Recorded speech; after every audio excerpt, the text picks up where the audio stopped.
and it actually was not only a demigod, but he was 2/3 divine, because his mother, not his father, his mother was a god, a goddess. And he said, if I'm 2/3 divine, 2/3 Anunnaki genetically, why should I die like a mortal? And she said to him, you're right, but in order to attain our longevity, you have to go and be on our planet. So he went in search of immortality, and the Epic of Gilgamesh is a well-known literary work from antiquity, translated in antiquity already in many of those ancient languages. Now, where did Gilgamesh go in search of immortality? He had to go to places from which he would be taken aloft to the planet of the gods. So if you remember this design, this is what I showed you. This is Jerusalem, which is only mission control center. He had, and this one, where is it? This one was destroyed in the Pyramid Wars. So he had two places to go. One was the great platform in the mountains here, and one was the spaceport itself. And so around 2900 BC, almost 5,000 years ago, he went in search of a place to be taken aloft and join the gods on their planet. Now the first one that I showed you, this one, is in the mountains of Lebanon. The great cedar forest there is depicted and described in detail in the epic tale of Gilgamesh. And the text says that he witnessed on the night before he entered or tried to enter the place, he saw a rocket launched. And lo and behold, archaeologists have discovered a Phoenician coin from a place not far from there that shows the great platform and a rocket ship on a podium. So it did exist. Now that place still exists and can be visited. I went there at some risk. I would not advise you to go at this time because it's the headquarters of the Hezbollah in Lebanon. But the place is called Baalbek, and there is there a vast stone platform of about 500,000 square feet. And here at this northwestern corner, there are ruins of temples built over temples. The latest one are Muslim and Byzantine and Roman, but they are built on or over a platform that pre-existed. And these are some of the most ancient ruins that you see there, of levels that keep rising from down there, rising and rising and rising and rising and rising. And these stone blocks weigh between 600 to 900 tons each. And the immensity of the place is mind-boggling. Even more mind-boggling is one of the courses in the western wall of that enclave, on the western wall, on top of these huge boulders. And the three of them, 1, 2, and the third one, known as the Trilithon. This is the drawing, the image. This is a line drawing of a person, so you can see the scale. So there are three of these huge stone blocks lying in one of the courses, one of the levels, next to each other. And they weigh 1,100 tons each.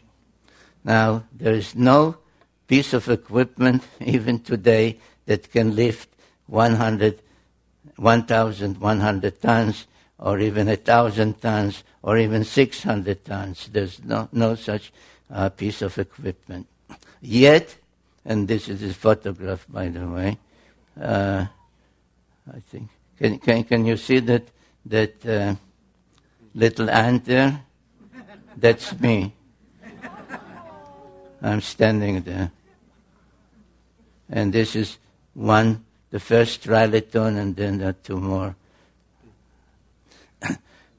Now we know where they came from, because about 1.5 miles away, there is the quarry from which those stone blocks were cut and lifted and brought, and one of them is unfinished.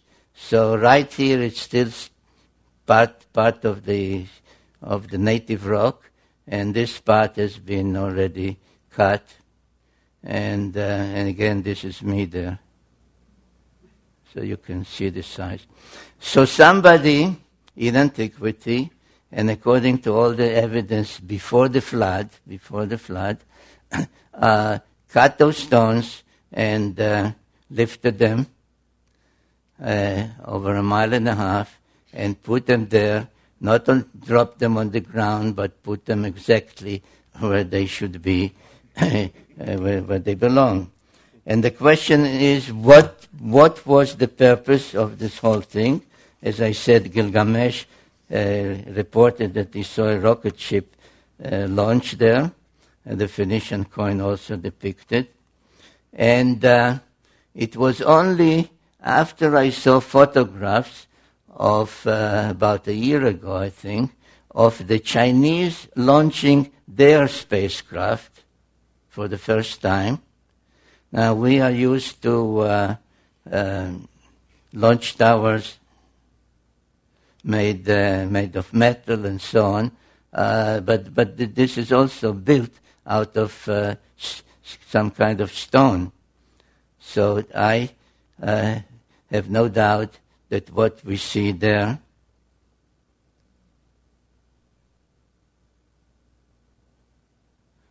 now, where is the one?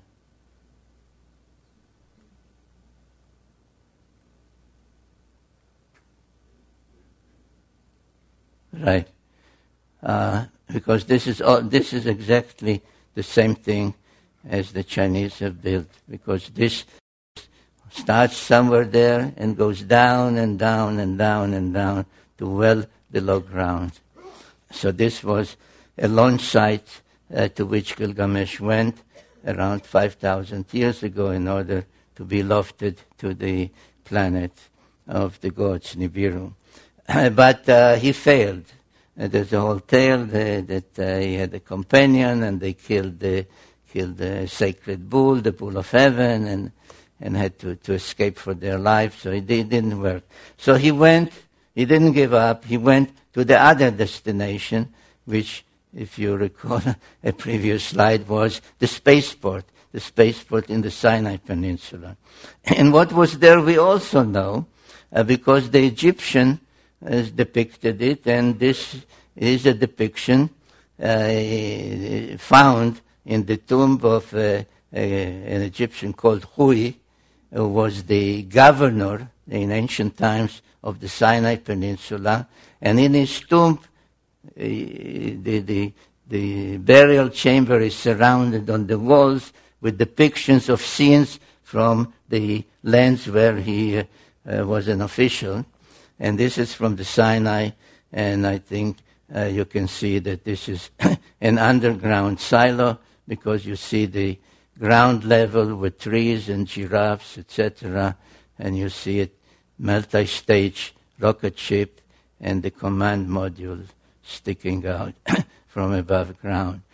So this is what existed in the Sinai Peninsula. Oops, we go forward. Right.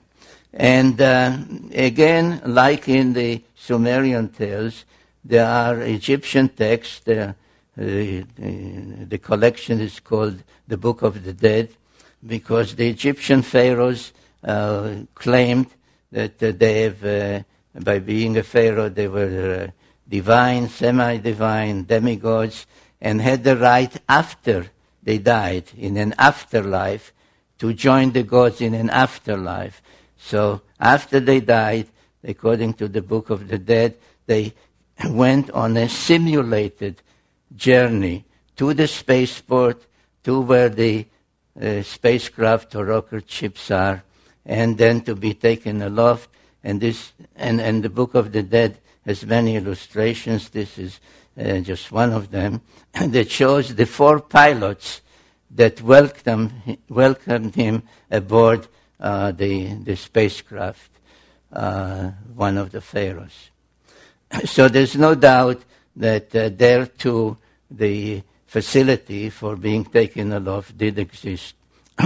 However, it does not exist anymore. Baalbek still exists in ruins, but the spaceport in the Sinai does not exist because in one of the next wars between the various clans of the Anunnaki, the Enlilites, the Enkiites, Ninurta, Marduk, etc., they resorted to the use of nuclear weapons. And the spaceport in the Sinai was a target. And you can see to this day 2 things. One is you can see the immense cavity to this day from space. This is a NASA photograph. And the crack in the peninsula is the result. And if you go there, which I did by myself and with a group, if you go there, you find in that particular spot, you find in the middle of pure white limestone mountains. Everything is pure white. You see a huge field with broken, burnt, and totally blackened rocks. And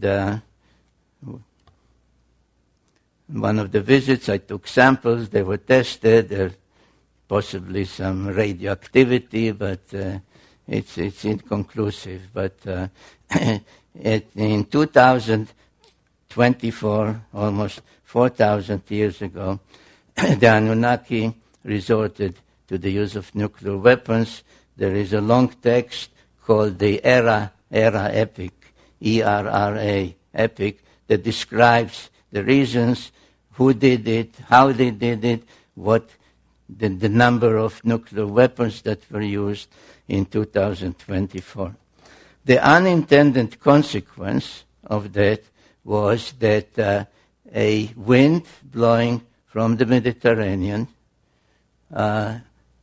brought what they called, in those texts, they're called lamentation texts, they called the evil wind, that brought death to everything alive in Sumer. As the nuclear wind passed, reaching from the Sinai to Sumer, it did not destroy anything. The lamentation text lament that the stalls stand, but the animals that were there are all dead. The houses stand, but everybody who lived in the houses lies dead in the streets, on the roofs, etc. And that was the end of the great Sumerian civilization about 2024 BC. And in that one, unlike in the previous wars, where Ninurta, the son of Enlil, was the victor, Marduk, the son of Enki, was the victor, and that was the beginning of the rise of Babylon. Instead of Sumer and Enlil and all the others, it was now the era and the time of Marduk and the Babylonians. Now we are starting to leave ancient history, and we are starting, or I'm starting, to take you by the hand and lead you not only to the present, but also to the future.